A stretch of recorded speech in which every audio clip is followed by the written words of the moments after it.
Gente, bom dia, eu sou o Fernando, desculpa pelo atraso, foram problemas técnicos.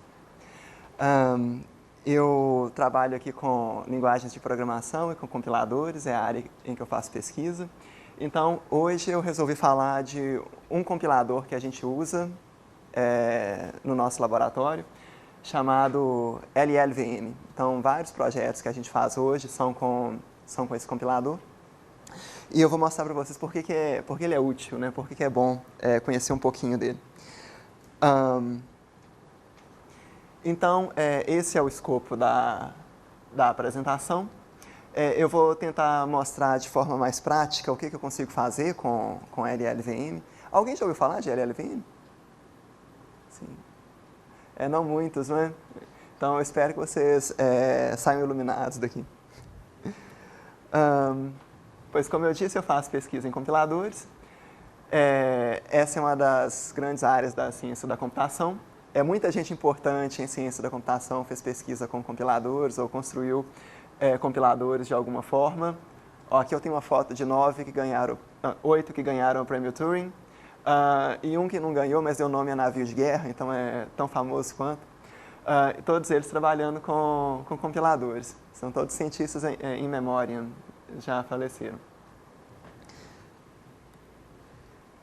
Então, o que a gente faz é criar essas pontes entre hardware e linguagens de programação. E essas pontes elas vão ficando cada vez mais extensas, porque o hardware e as linguagens de programação vão se separando cada vez mais, assim, historicamente, né? Quando as pessoas começaram a programar, as linguagens que elas usavam eram muito próximas das linguagens que os computadores entendiam. Hoje elas são muito distantes. Hoje os computadores entendem linguagens que são completamente diferentes de Python, Rust, Scala, essas linguagens mais modernas que a gente tem hoje. E é o compilador que faz essa ligação entre seres humanos que entendem essas linguagens de programação e computadores que entendem linguagens de máquina. Um desses compiladores é o LLVM. Então, LLVM não é bem um compilador. Ele é uma infraestrutura que permite a construção de compiladores. É possível usá-lo para compilar várias linguagens diferentes para várias arquiteturas diferentes. Ele é parecido com o GCC, por exemplo, mas GCC normalmente, né, o GNU C Compiler, normalmente a gente usa para compilar C ou C++, né, dependendo da extensão. Mas é possível usar GCC para compilar Fortran, por exemplo. Então o LLVM é um pouco isso. É uma infraestrutura que permite compilar várias linguagens diferentes. Se eu for no diretório onde eu tenho o meu LLVM instalado, a gente vai ver que ele tem várias ferramentas lá. Igual o GCC também. O GCC é um script. Quando eu escrevo GCC, ele chama um punhado de outras ferramentas. Chama um assembler, chama um ligador, então chama um compilador, assim, no Linux vai chamar tipo CC1. O LLVM também faz essas coisas. Então, aqui nessa apresentação eu vou mostrar 6 dessas ferramentas para vocês. Então, tem outras que a gente não vai ver. É uma apresentação de 50 minutos, né? Então a gente vai ver 6 dessas ferramentas. Eu posso usá-lo assim, como um compilador standalone. Então, o front-end do LLVM, eu vou explicar o que é um front-end. Ele chama Clang. Então, se eu quiser compilar um programa em C, eu uso Clang. Desse jeito. Então, ali eu estou criando um programa, né? Ele só retorna 42. Eu estou compilando ele. Então, em vez de escrever Clang, eu poderia escrever GCC test.c, seria a mesma coisa. Eu estou executando o programa. Aquele eco, dólar, interrogação, você sabe o que ele faz?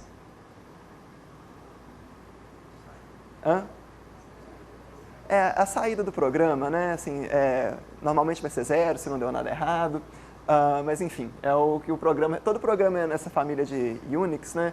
Retorna alguma coisa depois que ele termina. Então, aqui eu só estou lendo aquilo. Então, é isso que Assim, esse é o jeito mais trivial de usar o LLVM. Hoje o LLVM compete bastante bem com o GCC. Ele é mais novo, ele é de 2004, 2003, assim, 2004 começou a ser usado. O GCC já é mais antigo, já existe desde os anos 80. Tem vários benchmarks na internet, né? Eles são mais ou menos, eles geram código mais ou menos tão eficiente um quanto o outro. Então, não existe um compilador que seja mais eficiente que o outro hoje, né? Eles são muito parecidos. Normalmente, o LLVM compila mais rápido, ele assim, consegue compilar os programas mais rápido, ele usa algoritmos um pouquinho mais modernos. Mas, já que a gente tem GCC, por que a gente não aprende GCC e aprende LLVM, né? O fato é que LLVM é muito mais fácil de usar. Assim, GCC foi o primeiro compilador grande de código aberto, que muita gente usou, que foi adotado na indústria, nas universidades. Ele foi feito por muitas pessoas, tem assim, uma lista de contribuidores muito grandes, assim, gente muito famosa em ciência da computação, inclusive, escreveu código para GCC. Só que, como ele assim, é o trabalho de muita gente, usá-lo hoje é muito difícil.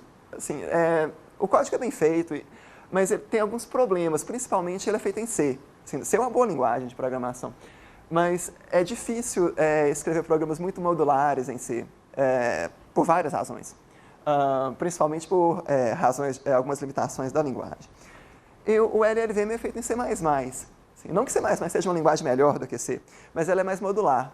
Então, o LLVM é um compilador muito mais modular, muito mais fácil de usar do que GCC. Por isso, ele é muito adotado em pesquisa e hoje na indústria também. Ele é mantido pela Apple. Então, a empresa que mantém o LLVM é a Apple.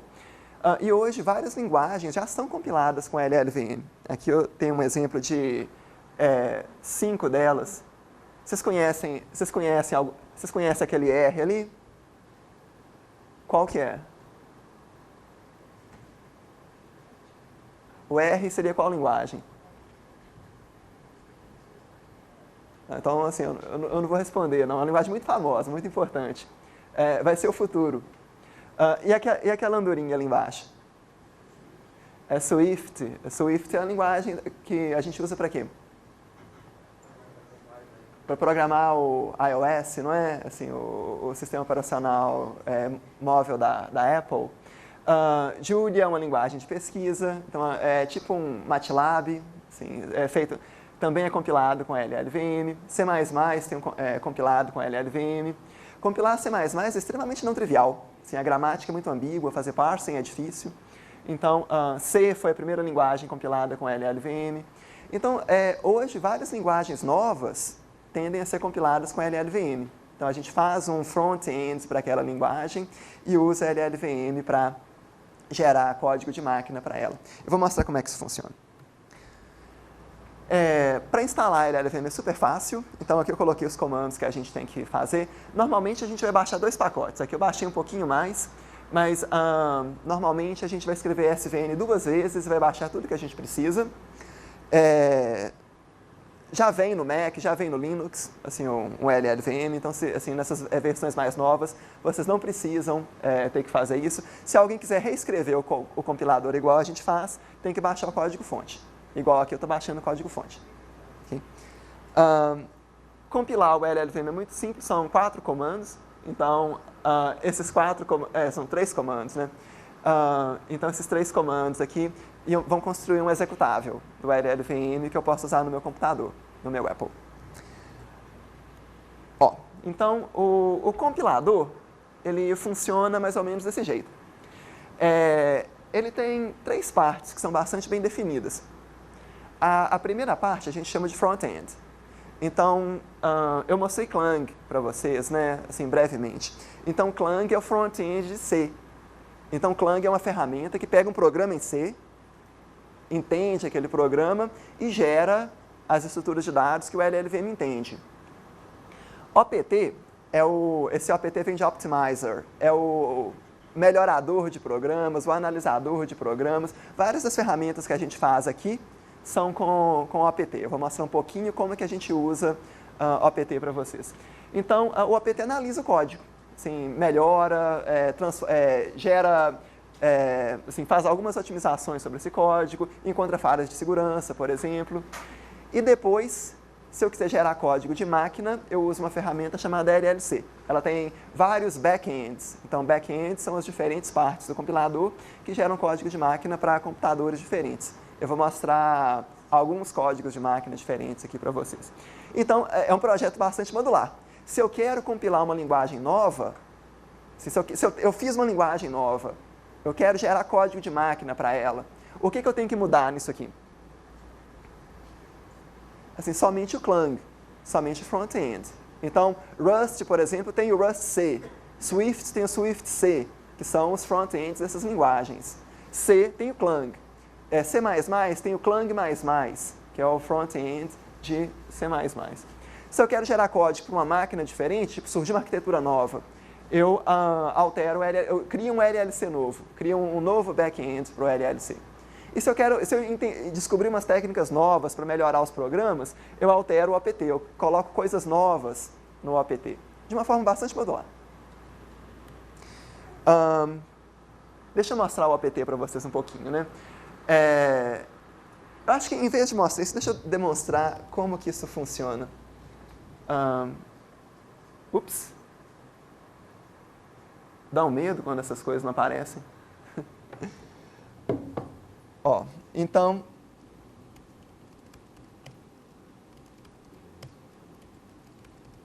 aqui eu tenho vários programas em C, ok? Eu posso gerar essa representação intermediária do LLVM com algum deles.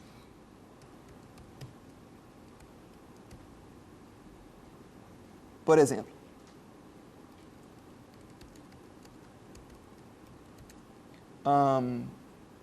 deixa eu ver.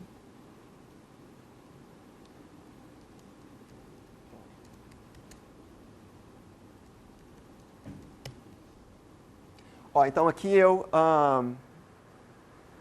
compilei o meu programa para os bytecodes do LLVM, ou seja, uma linguagem intermediária que o LLVM entende. Se eu quiser dar uma olhada nela,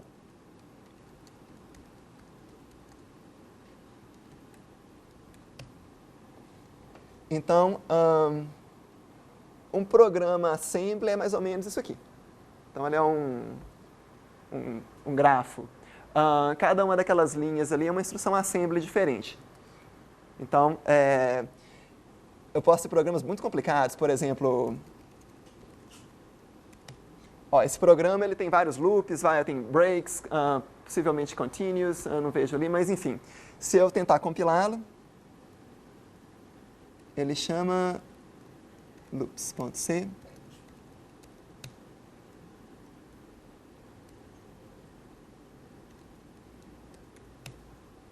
Então, esse aqui é a representação intermediária daquele programa. Então, a gente consegue ver como que o código é executado, onde que o PC vai, né? Como que o programa flui. Então, essas setinhas indicam para onde que eu posso ir depois que eu faço um desvio condicional ou incondicional, por exemplo. Então, quando a gente vê um programa, a gente vê um arquivo ASCII, né? Cheio de letras que a gente entende. O compilador não vê aquilo, ele vê uma estrutura de dados que é mais fácil de processar, tipo isso aqui. Isso tem um nome, chama grafo de fluxo de controle. Normalmente a gente chama de CFG, Control Flow Graph. Então é o que o compilador normalmente vai ver. O apt, ele trabalha em cima dessa representação. Notem que isso não é código de máquina, isso aqui não executa nenhuma máquina. Isso é uma representação intermediária do LLVM. Depois, ele vai traduzir isso aqui para máquinas diferentes, para ARM, para PowerPC, para x86.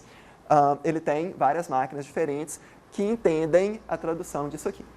Sim.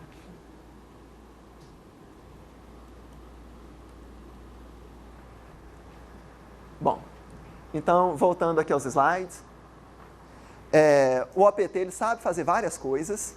Então, se eu escrever apt-help, eu vou ver um punhado de comandos. Alguns deles são para melhorar o programa, outros são para analisar o programa, por exemplo, procurando falhas de segurança naquele código, certo? Então, o apt faz isso. O LLVM igual ao GCC tem vários níveis de otimização. Eu posso escrever GCC menos O1 ou menos O2 ou menos O3, não posso? Tem menos O alguma coisa que eu esqueci? Menos OS faz o quê? Pois é, tem o -OS também. Vocês podem olhar na Wikipédia o que o -OS faz. O Clang, ele tem a mesma coisa. Ele tem o -O1, -O2, -O3, -OS. No -O3, por exemplo, ele executa todas aquelas otimizações sobre o programa. São 52. Assim, é um programa igual a linha de montagem. É um carro e as otimizações são como uma linha de montagem. Aquele carro vai passando e as otimizações vão transformando ele um pouco. Então, no nível -O3, ele aplica 52 otimizações, algumas repetidas, sobre o mesmo programa. Por exemplo, essa inst combine, ela aparece 5 vezes, aqui eu coloquei 4, né? Mas deve ter mais alguma que eu devo ter esquecido. Mas, enfim, por que vocês acham que ele repete essas coisas? Assim, por que ele repetiria a mesma otimização em cima do mesmo programa? Faz algum sentido?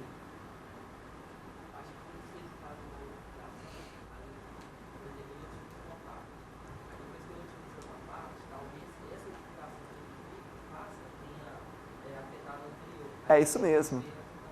Então, assim, quando eu transformo o programa, eu mudei o programa. É possível que uma otimização anterior agora obtenha resultados novos. E qual que seria a melhor ordem para escrever essas otimizações? Será que existe uma? Será que é conhecida o melhor jeito de escrever? Eu tenho 5 otimizações diferentes. Será que é possível saber qual que é a melhor ordem de executar essas 5 otimizações? Olha que o universo é limitado, só 5. Assim, esse problema é difícil, né? Ele é tão difícil que ele é indecidível. Assim, não dá para escrever um algoritmo para resolvê-lo. Então, normalmente, as pessoas usam heurísticas. Olha, experimentalmente, eu acho que executar A depois de B é melhor. Então, a gente faz desse jeito, não é? Então, um compilador faz isso. Ele aplica vários passes. Cada uma dessas otimizações se chama passe, porque ele passa em cima do programa. Ele aplica vários passes em cima de um programa, esperando que essa ordem seja razoável. Agora, o problema de encontrar a melhor ordem das otimizações ainda é um problema indecidível, e o problema de encontrar boas heurísticas ainda é um problema de pesquisa. Até hoje, né, tem artigos sendo publicados sobre isso. Até que no Brasil tem gente que trabalha com isso. Deixa eu mostrar algumas otimizações para vocês. Ali eu tenho um programa, tá vendo? O main é um programa bastante simples. Se eu tento escrever código do LLVM para ele, eu tenho esse programa aqui, um retângulo. Por que eu não tenho setas nesse gráfico? Alguém consegue imaginar? Não tem if, né? O fluxo do programa é só um, assim, não tem jeito. Se eu cheguei na primeira instrução, eu vou executar a última sempre na mesma ordem. Mas, enfim, assim, é claro que é um pouco difícil de perguntar isso, mas vocês conseguem ver alguma coisa meio supérflua nesse assembly? Essa é uma pergunta difícil. Mas ele tem um punhado de loads, stores, por exemplo, não é? Então, assim, todas as variáveis são mapeadas em memória. Isso não tem problema, não. Mas ir para a memória é uma coisa cara. Então, normalmente, a gente coloca essas variáveis onde? Em registradores. Então, assim, as variáveis deveriam normalmente ficar em registradores. Aqui está tudo em memória. Então, uma otimização é colocar essas variáveis em registradores. Então, eu posso fazer isso com um passe chamado main2reg. Então, olha só, eu escrevo apt menos main2reg, programa de origem e programa de destino. Notem que eu estou recebendo bytecodes, assim, programas BC. Certo? Então, eu estou recebendo bytecode e estou produzindo outro bytecode. Notem que ele ficou bem menor. Tá vendo? Ficou muito menor. A alocação de registradores foi a primeira otimização de código muito importante que foi feita nos anos 50 para Fortran. Então, foi um dos primeiros problemas que os compiladores tiveram que resolver. E colocar essas variáveis em registradores ainda é muito difícil. Até hoje tem gente mexendo com algoritmos mais eficientes para fazer isso. É um problema de alocação, né, de empacotamento. Então, o meu assembly agora é aquele da direita. Tem alguma coisa que eu poderia fazer para melhorá-lo ainda? O que vocês acham? Assim, ele tem 2 instruções, um add e depois um call. Tem um return também. Tem alguma coisa que eu poderia fazer para melhorá-lo? Tem uma coisa óbvia aqui agora.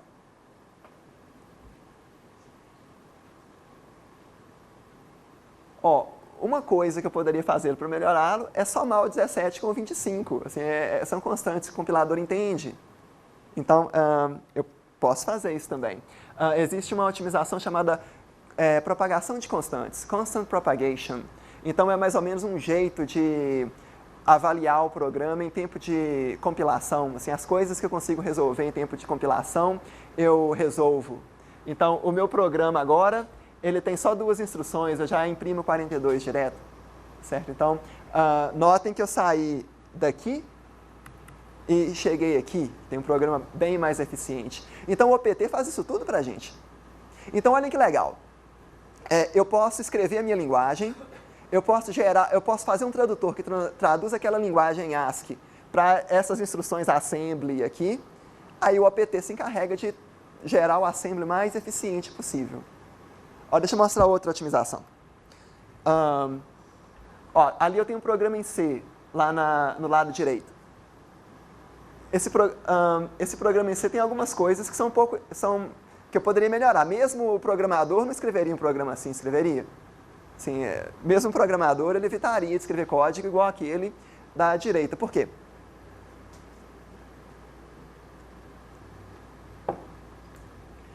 Assim, eu estou recalculando a expressão, né? Eu estou recalculando C1 mais C2.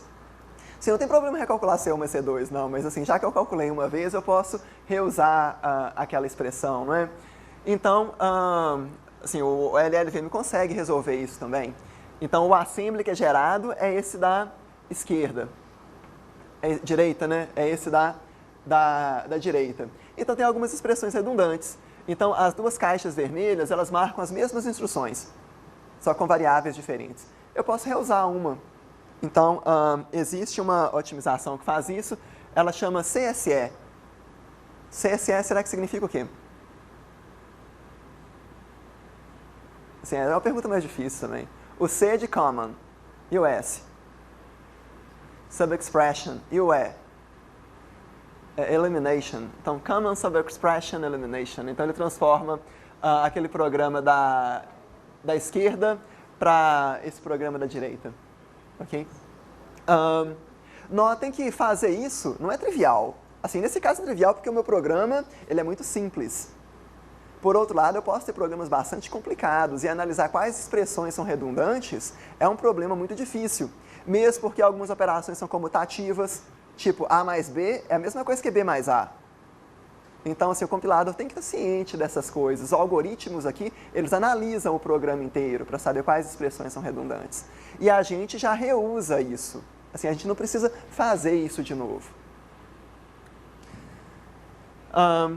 Pois então, deixa eu mostrar para vocês um pouquinho sobre esse assembly do LLVM. Se eu chamo Clang sobre um programa em C, eu gero um código assembly. Eu tenho um disassembler em LLVM, ele chama LLVM dis, certo? Eu posso até mostrar aqui para vocês depois, se vocês quiserem. Então, aqui nessa caixinha da direita, eu tenho o assembly daquele programa da esquerda. O assembly, ele está escrito em ASCII, certo? É um programa em ASCII. Eu posso programá-lo diretamente, se eu quiser. Eu posso escrever instruções assembly, se eu quiser. Por exemplo, se eu quiser alterar esse programa, eu até mostrei isso aqui para vocês, eu posso. Ou se eu quiser executar esse programa, eu posso também. O LLVM tem uma ferramenta chamada LLI. Esse I vocês acham que significa o quê? LLI, ele executa o programa. Esse I será que é de quê? De interpretador. Então, ele interpreta o assembly, certo? Várias linguagens são interpretadas. Por exemplo, Bash, no Bash Script. É uma linguagem interpretada. Então, o LLVM ele interpreta essa representação intermediária. Na verdade, ele virtualiza, é uma máquina virtual, né? O LLVM, eu nem falei, a sigla significa Low Level Virtual Machine. Então, ele começou com uma máquina virtual. Então, ele consegue virtualizar esses programas escritos nesse assembly, ele consegue executá-los, né? E ele executa de forma bastante eficiente também, inclusive. Assim, é uma forma eficiente de executar programas. Essa representação intermediária, ela tem um nível um pouquinho mais alto do que um assembly normal, tipo o assembly do x86. Por exemplo, eu tenho switch. Assim, ter switch num assembly é muito importante, Porque quando a gente não tem switch no assembly, o problema de transformar o assembly de volta em linguagem fonte passa a ser indecidível. Assim, fez algum sentido as coisas que eu falei? Se eu tenho um código binário, vocês já pensaram? Eu tenho um código binário, eu quero transformá-lo de volta em C. Como é que eu faço? Tem jeito? Tem mais ou menos, certo? Mas assim, perfeito, perfeito, não vai ficar nos comentários, não voltam não. Além dos comentários, switches, por exemplo, não voltam, porque o compilador não consegue saber como que o switch é compilado. Então, no código do LLVM eu tenho switch exatamente para eu conseguir voltar da representação intermediária de volta para a linguagem fonte, para o fluxo de controle ser explícito. Se vocês querem saber por que não dá, aí vocês têm que fazer DCC 888, que é a matéria que está bombando aqui. Mas enfim, ali eu tenho à esquerda um programa em C e à direita o código intermediário desse programa. A gente vê que as funções continuam lá, todas as variáveis têm tipo, então esse i32 significa inteiro de 32 bits, i32 com uma estrela na frente significa ponteiro para inteiro de 32 bits. Aloca é uma instrução para alocar uma variável na pilha, por exemplo. Então, a semântica do programa, ela continua aqui. Se eu quiser alterar esse programa manualmente, eu posso, sim, e vai funcionar. Eu até mostrei isso aqui. Por exemplo, nesse caso, eu estou transformando o programa de cima para o programa de baixo, explicitamente. Certo? Então, nesse caso, lá em cima, no canto superior esquerdo, eu estou passando a variável por referência. Tipo, eu passo um ponteiro para ela. É por valor, mas tipo por referência. Eu estou passando simulando passagem por referência. Aqui embaixo eu estou simulando passagem por valor. Eu já não tenho ponteiro mais. Eu posso alterar isso diretamente no código intermediário e vai funcionar. Só que normalmente a gente não programa no código intermediário, não é muito eficiente. É melhor programar em C, ou em Python, ou em uma outra linguagem de mais alto nível. E depois gerar código intermediário. Bom, e eu tenho um back-end. Então, o LLC, ele transforma código intermediário do LLVM e gera código de máquina. Ele tem várias máquinas diferentes. Por exemplo, aqui no meu computador, eu tenho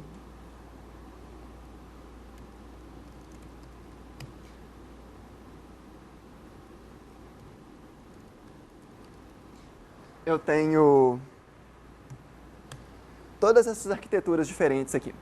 Então,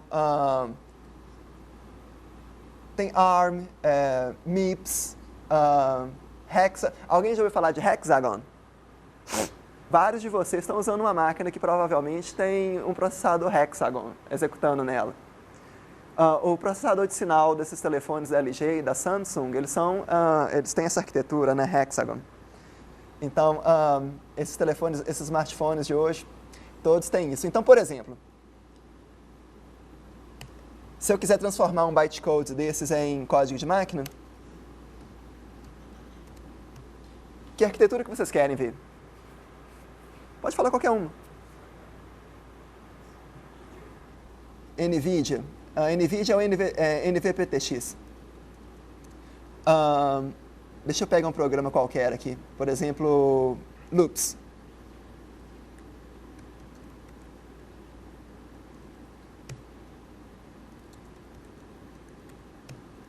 Esse aqui é um programa em assembly da NVIDIA. Ele executaria onde? Nas placas gráficas, né? Assim, ele pode executar na placa gráfica desse computador, por exemplo. Esse aqui tem uma placa Intel. Mas enfim, se eu quiser um assembly diferente, por exemplo, vocês querem ver algum outro? MIPS.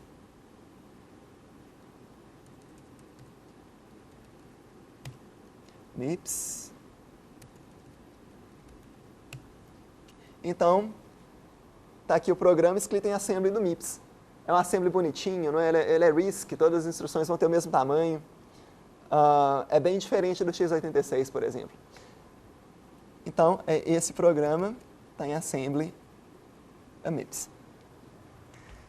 Então, Então, assim, eu tenho várias arquiteturas diferentes, eu consigo gerar código diferente, né? Esse assembly aqui, por exemplo, é de qual máquina? Alguém consegue ver? Assim, as letras estão pequenininhas, né? Ó, mas esse é um assembly do x86, os registradores, né? AX, BX, eles estão lá. Então, assim, olha que legal. Se eu quero fazer uma linguagem nova de programação, eu não preciso fazer tudo. Eu não preciso fazer o otimizador, eu não preciso fazer o gerador de código. Eu faço só o front-end. O front-end é um programa que traduz o meu ASCII para a representação do LLVM. E depois o LLVM se encarrega de gerar código de máquina. Rust é assim. Então, por exemplo, ali eu tenho um programa em Rust. Certo? Então, aqui da direita, à esquerda eu tenho o assembly para essa linguagem. Julia, mesma coisa. Aqui, assim, a linguagem é normalmente interpretada, não é? Então, o que se faz é gerar bytecodes LLVM e usar o LLI para interpretar aqueles bytecodes. Se eu quiser ver o código que está sendo gerado, eu consigo, é a mesma coisa. Por exemplo, alguém lembra alguma outra linguagem que eu falei, que era compilada com LLVM? Swift. Então, se eu quero ver os bytecodes Swift, eu consigo. Então, imagina que todo mundo que tem um iOS tem um pedaço do LLVM executando dentro daquele iOS. Então, nesse caso, eu consigo transformar um programa em código assembly do LLVM também. Então, essas são as três partes que formam o compilador. Um front-end, um analisador / otimizador e um gerador de código, que a gente chama de back-end. Se eu quiser gerar uma arquitetura diferente para C, eu escrevo um back-end diferente. Se eu quiser compilar uma linguagem diferente, eu escrevo um front-end diferente. Se eu quiser desenvolver técnicas novas para analisar o programa, eu escrevo otimizações novas dentro do OPT. Vou mostrar isso para vocês, como que eu escreveria uma otimização nova nesse tempo que resta para a gente aqui.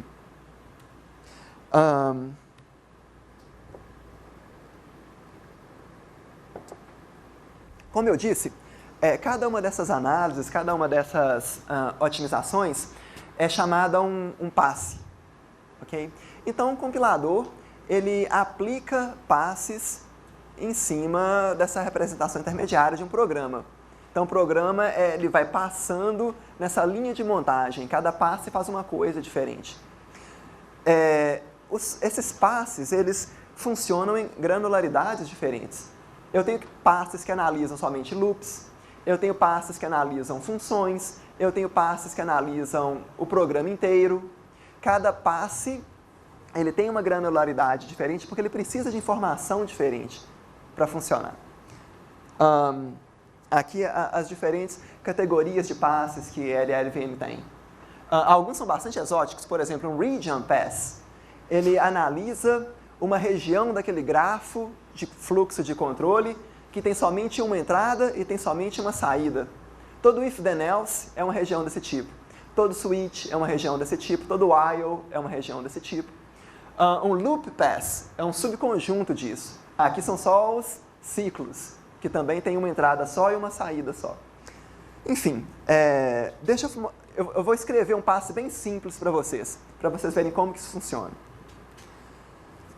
O meu passe, ele simplesmente conta a quantidade de opcodes num programa.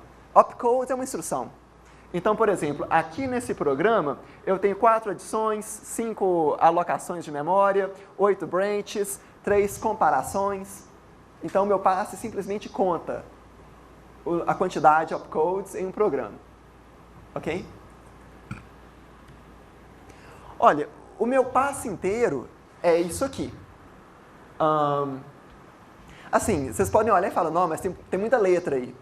Tem, assim, deve ter umas 40 linhas de código. Mas vejam bem, eu estou conseguindo analisar um programa C com 40 linhas de código. Isso é relativamente pouco.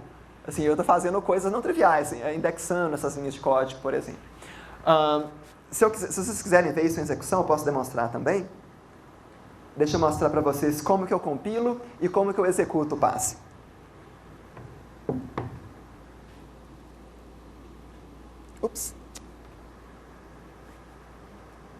Ok.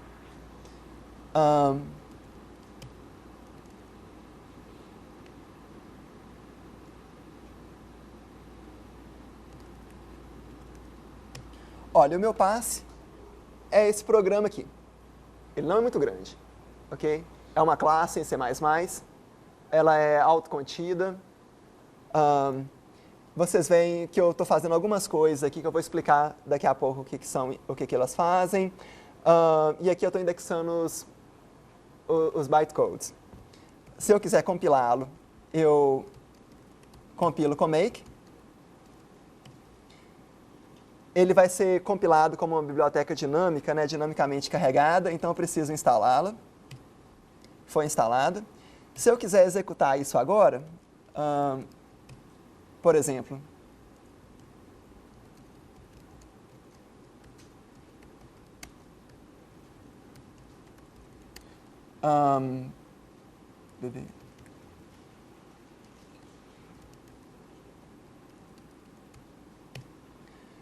então, aqui está o meu passe funcionando, certo? Então, ele simplesmente conta o número de opcodes.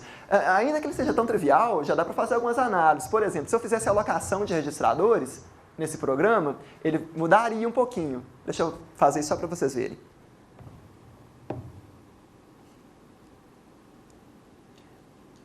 A alocação de registradores é chamada com esse passe -main_reg. Eu vou chamá-lo de loop RBC para não dar confusão. Se eu quiser contar o loop RBC, vocês vejam que ele mudou um pouquinho agora. Agora eu já não tenho alocas mais. Eu tenho somente adição, branches. Eu tenho uma instrução chamada fi, que é necessária quando eu já não tenho alocas mais, por algumas razões que eu não vou explicar agora.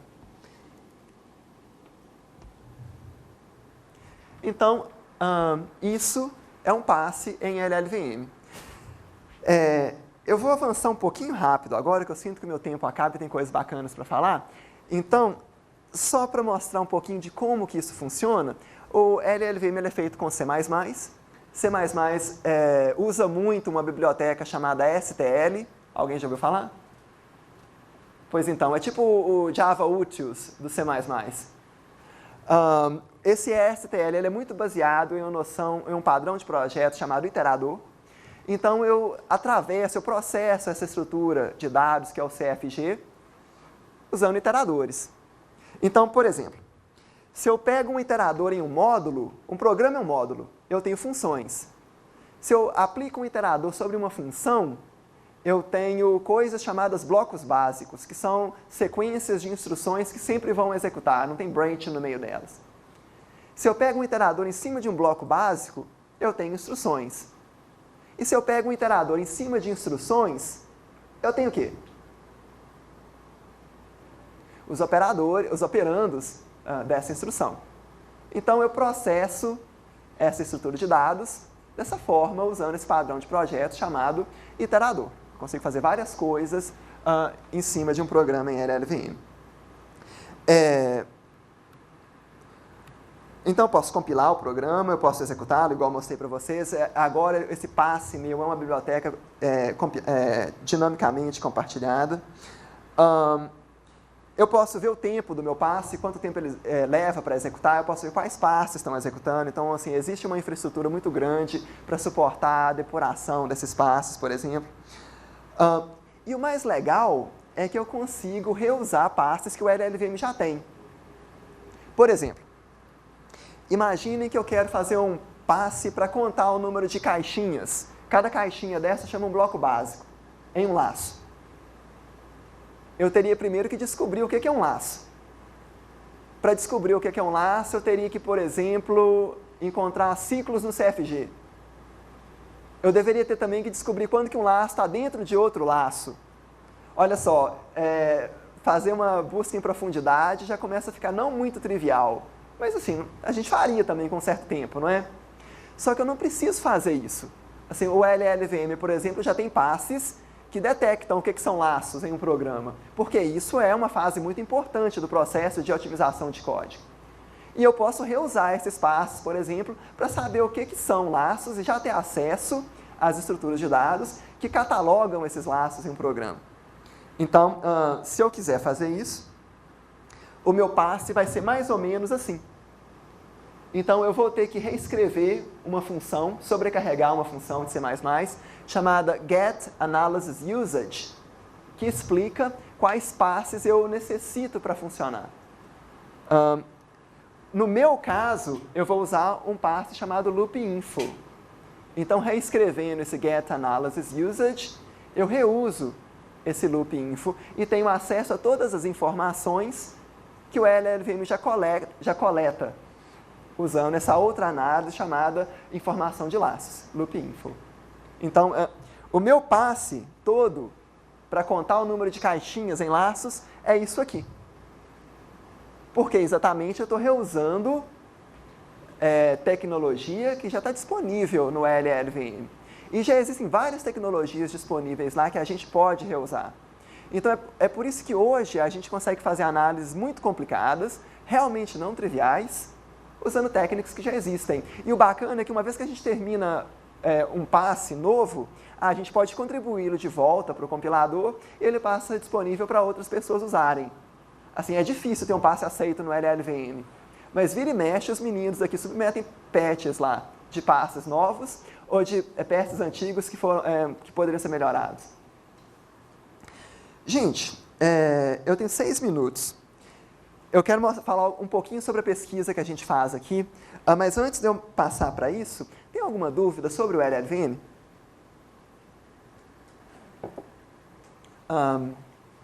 Ótimo. Deixa eu só mostrar um pouquinho sobre a pesquisa que a gente faz aqui na UFMG em compiladores, até na esperança de que alguns de vocês eventualmente se animem e tentem fazer mestrado conosco, certo? Alguns de vocês foram ver o laboratório, não é? Fica na sala 2301.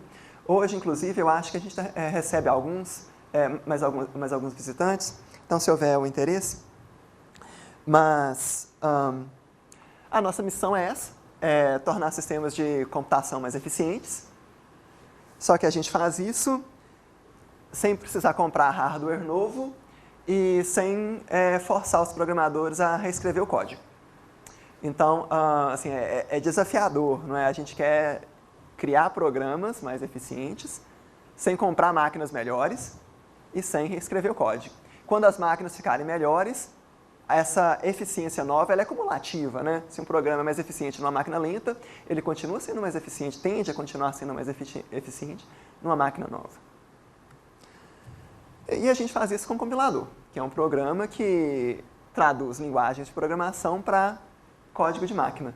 É uma das missões mais nobres da ciência da computação. A escrita e o desenvolvimento de técnicas de compilação já vem sendo desenvolvidas há mais de 60 anos. Assim, desde as primeiras linguagens de programação já havia compiladores e muita pesquisa em compiladores. Aí a pergunta é assim, e por que mexer com isso, né? Será que existe alguma oportunidade de emprego, alguma coisa para se fazer com compiladores? Existe. Eu vou mostrar 3 resultados que a gente já teve. Então, em 2011, a gente teve alguns patches no Mozilla, no Firefox. Eles existiram até 2013, quando o compilador de JavaScript dele saiu de linha. Então, a propagação de constantes que o compilador de JavaScript do Firefox fazia tinha sido feita aqui, no DCC. E teve alguns bilhões de downloads, bilhões assim, de downloads, tipo 10 a 9 downloads, mais do que isso, né? O patch até hoje está disponível, né? Mas eles usavam um compilador chamado TraceMonkey. Aí depois eles passaram para usar o IonMonkey, então a gente parou de dar suporte. A gente tem mais de 10 mil linhas de código no compilador que a NVIDIA usa, o NVCC. Ele é usado em várias empresas, inclusive na Mentor Graphics. Então, assim, às vezes, quem joga videogame tem algum código que já foi compilado com um evento que foi feito aqui também, que chama Análise de Divergências.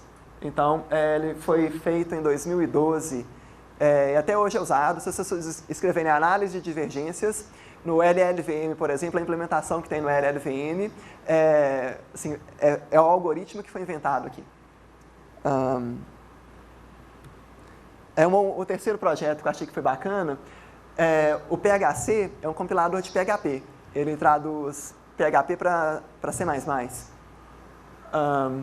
A Facebook traduz PHP para C++ usando o Hip Hop, que é um compilador deles. Bom, agora traduz para Hack, né? Mas enfim. Então, traduzir PHP para alguma linguagem que é mais rápida é algo bastante importante na indústria. Então, a análise de segurança do PHC, para ver se o programa podia sofrer ataques de injeção de código, também tinha sido feita aqui. Até hoje está disponível. Se vocês forem na página do PHC, lá na documentação, vai ter o algoritmo que a gente escreveu aqui e que eles usam até hoje, para ver quando um programa é inseguro, né, quando que ele pode sofrer ataques de injeção de código. Os meninos ganham muitos prêmios. Então aqui eu coletei os dos últimos 5 anos. Tem 6 melhores artigos. Ano passado, em 2014, a segunda melhor dissertação da Sociedade Brasileira de Computação veio daqui. Tem um punhado de coisas legais. Hoje a gente tem uma infraestrutura muito bacana. Então o nosso laboratório é esse que está na esquerda. Ele foi construído com recursos da Intel, exatamente para fazer compiladores para arquiteturas emergentes. Hoje a gente, inclusive, tem bastante vagas, né, para novos alunos interessados. A gente tem hoje várias cooperações com a indústria. Então, todas essas empresas, em algum momento ou outro, já financiaram algum projeto no laboratório de compiladores. O maior financiamento que a gente teve foi da Intel, mas existem outros financiamentos. Tem um financiamento grande com a LG, por exemplo. Com a NVIDIA também, com a Google no passado, havia muitos Summer of Codes, né, aqueles projetos de código aberto. E o bacana é que assim, tem muitas oportunidades de trabalho com compilação. Deixa eu mostrar 2 e-mails que eu recebi. Eles já são antigos, tem e-mails mais novos, mas montar esses slides dá trabalho. Mas olha só, esse aqui foi um e-mail que eu recebi da Apple.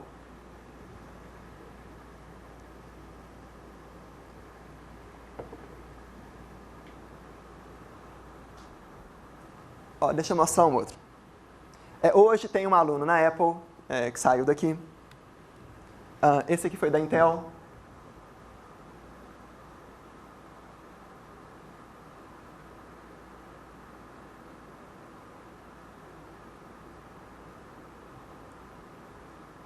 Então, assim, tem muitas oportunidades. Hoje tem o Gabriel está na Facebook trabalhando com Hip Hop, que é o compilador de PHP que eles usam. O Péricles, que é um aluno daqui, está na Microsoft com Visual Studio, lá em Seattle.